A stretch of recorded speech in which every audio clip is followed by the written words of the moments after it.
Hi, I'm Angelo Batio from Metal Method Productions. This program is called Jazz Progressions. When I was first starting guitar, I learned the basic chords, and then I switched guitar teachers, and the second teacher I had, I was 12 years old, started me on a jazz program, and I really liked it. I started to learn really advanced chords and how to use my thumb and how to play octaves. And then when I was in my late teens, I started jazz guitar again with a teacher named Stu Pierce. And Stu was a really great jazz player, and he liked my guitar playing a lot. And he created these progressions where you work on one of them a week. And what I did is I liked that concept so much, I embellished it. Some progressions are from my teacher, Stu Pierce, and unfortunately he's no longer with us. He's been gone a long time. And some of them are mine. But the great thing about this, it's an entry-level program to learning the sounds of jazz. And what you want to do is you want to take one progression a week. Each one highlights different things. For example, progression 1, they have what's called a 1-6-2-5, and then you have substitutions. Other progressions will just have chords based on one note. All I can say is this: there's really no right way or wrong way to play the rhythms on these. A lot of them I have swing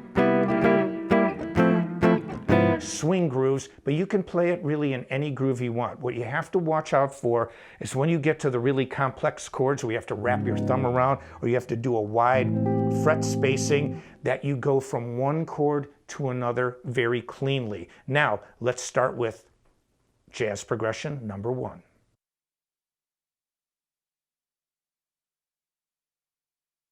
Jazz progression number 1 is in the key of C major. And what we try to achieve in this is to play and show you a 1-6-2-5 progression, which means it's the first, sixth, second, and fifth tones of a major scale. And then the second part, we use a substitution. For example, C major 7th is the first chord. When we play it again, we use E minor 7th. And so it has many of the tones of C major 7th in it. And so we can consider it a substitution. Now, also, on these progressions, I like to put cool endings. And what I did on the ending was I did a chromatic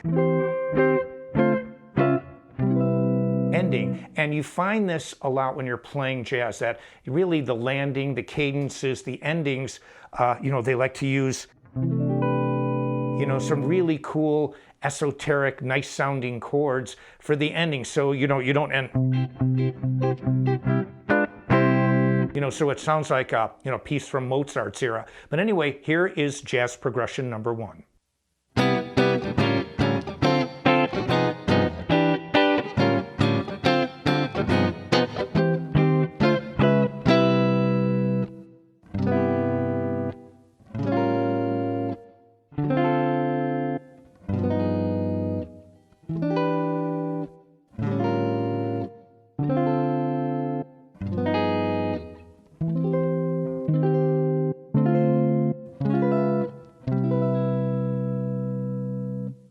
What I do a lot of times when I practice these chords, I'll give you an example. I focus on what I can't do. If there's a part that's hard, so I'll work on the progression and then I'll isolate, like one of the earlier progressions, and this chord. See, it was very hard for me at first to slide down. So what I did, I just moved my fingers, and I would work on that over and over again to get comfortable. Or the G minor 11th chord. That was a really hard stretch for me, especially when I was a lot younger and my hands weren't as big. So I would just work on this. Or you do something like that. You take your hand off, you come back on. You take your hand off, you take your hand off, you come back on. So you're not just playing like this. You actually have to physically find the chord right away. And I found it was a really great way to learn these chords. Just to go and this. So what I would do is I would work on one chord at a time, or I would isolate, moving from the hardest positions, the chord before to the chord after. And so when I talk about things like an A minor 11th or or G minor 11th like this. It's really good to get the chord down and then to work on the chords before it and after it so you can make a smooth transition from chord to chord. Because see, it really doesn't matter what rhythm you use these progressions. I mean, you could play them as ballads, you could play them as swing, you could put it into earth, wind, and fire grooves. What matters is that the chords have a smooth succession from one to the other and that you can play them cleanly from one to the other.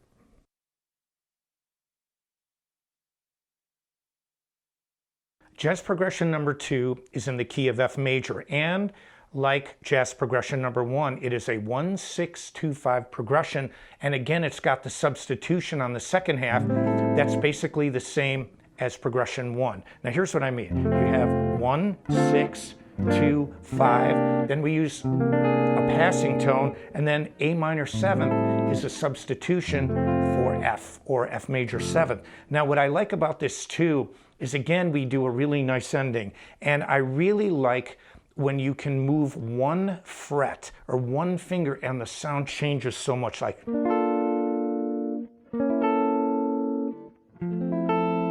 And so we end with a chromatic chords that are descending. So, and that's the beauty of jazz.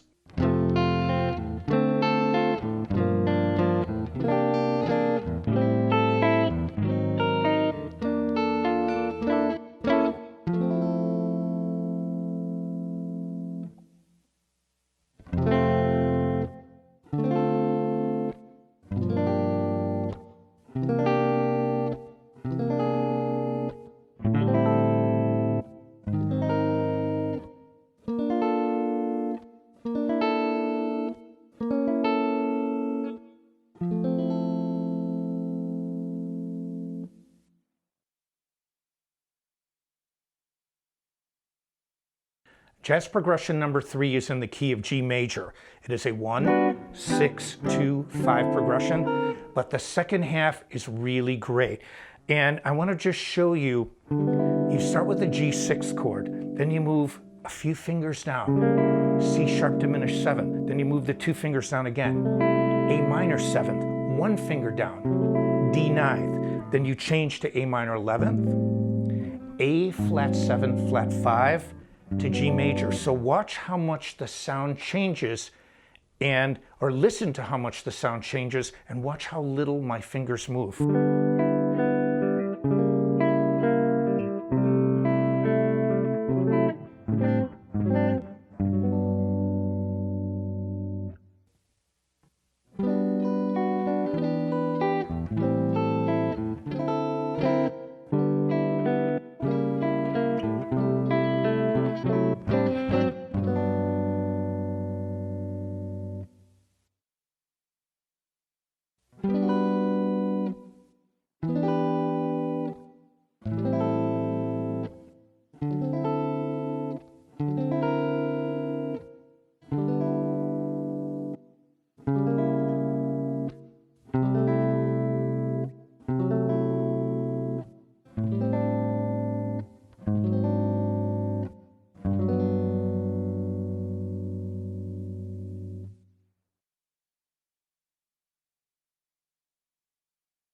Jazz progression number 4 is in the key of C major, and I really like this one. It starts off with C major 7th, then it moves chromatically up to C sharp diminished. Then you have, this could be called D minor 9 or F major 7th, G 13th flatted 9th, and then we have the introduction of the first really, really hard chord.